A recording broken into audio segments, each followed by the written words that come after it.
Some critical risk and assumptions. What are you assuming about how big the business is? And this gets back to the notion of the curse of too much knowledge.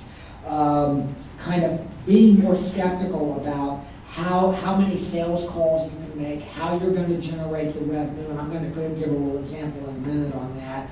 What is going to be your payment cycle for receivables and payables? How are you going to price out the equipment that you've got to buy for the shop or your kitchen or whatever it is you're looking to get, okay?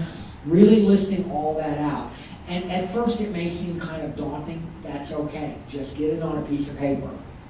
Then link the assumptions to the milestones to kind of test those, okay? In other words, if I've got to get this by a certain date in order to be successful, so that it starts to become a little more concrete in your mind.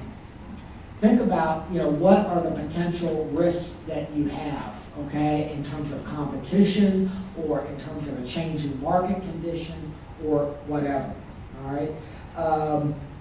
Another thing would be kind of what we call a grid. That's called a SWOT analysis, which is a kind of a 4-box thing on a piece of paper where you kind of outline your strengths, your weaknesses, your opportunities, and your threats, okay? And I won't go into more detail on that, but that's a pretty common little tool that people use.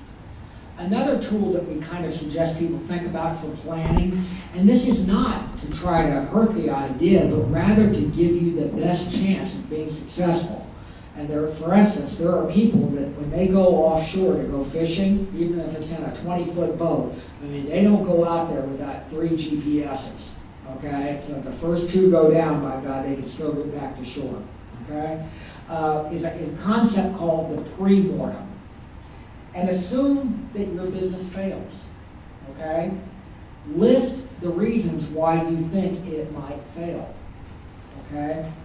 Once you have identified these, you can kind of take the steps from happening. And if you can't prevent them, at least you will see them coming earlier and you'll have advanced warnings. Another example, 3 years ago, some guys were fishing over off St. Petersburg. And this was written up a lot in the media at the time. And they'd been there all day. And it was late, and they were about 50 miles offshore. And so they went to pull up their anchor to go in, okay? And it got stuck.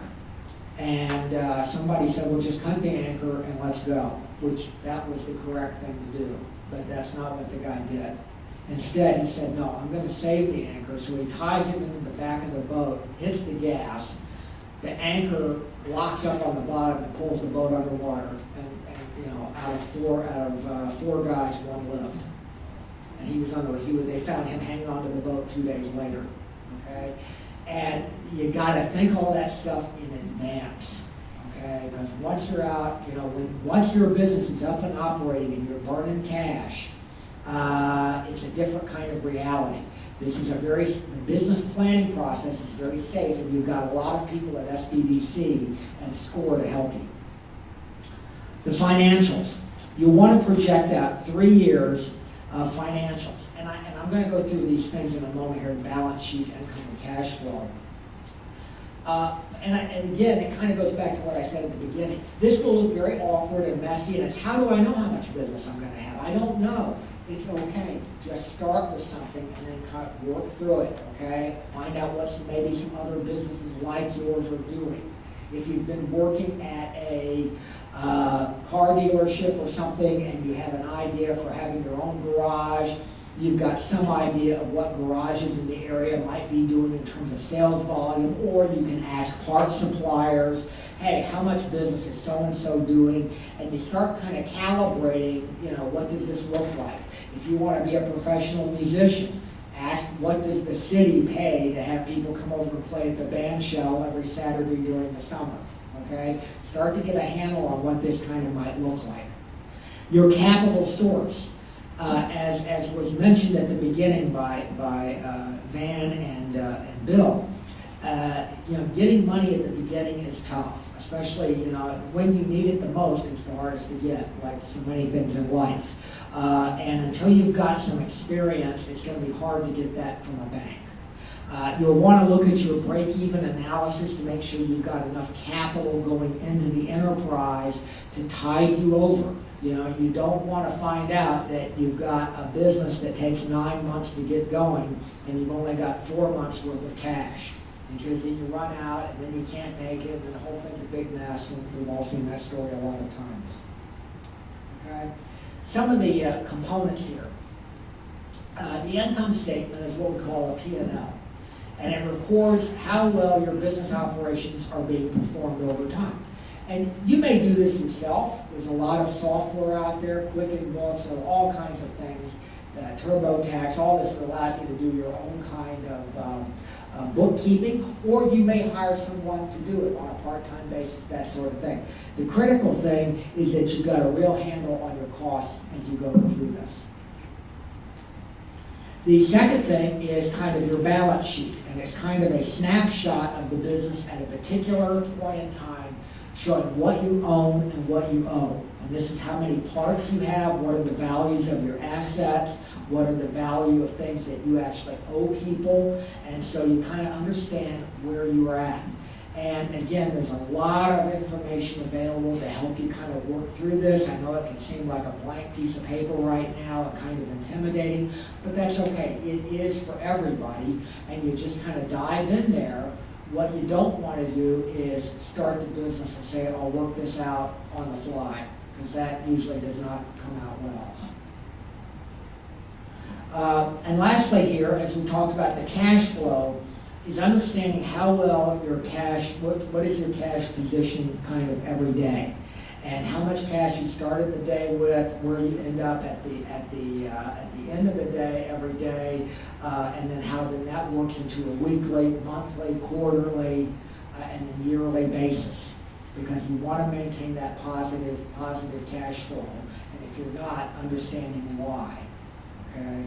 And because I mean, this is what they mean when they say the meter is running.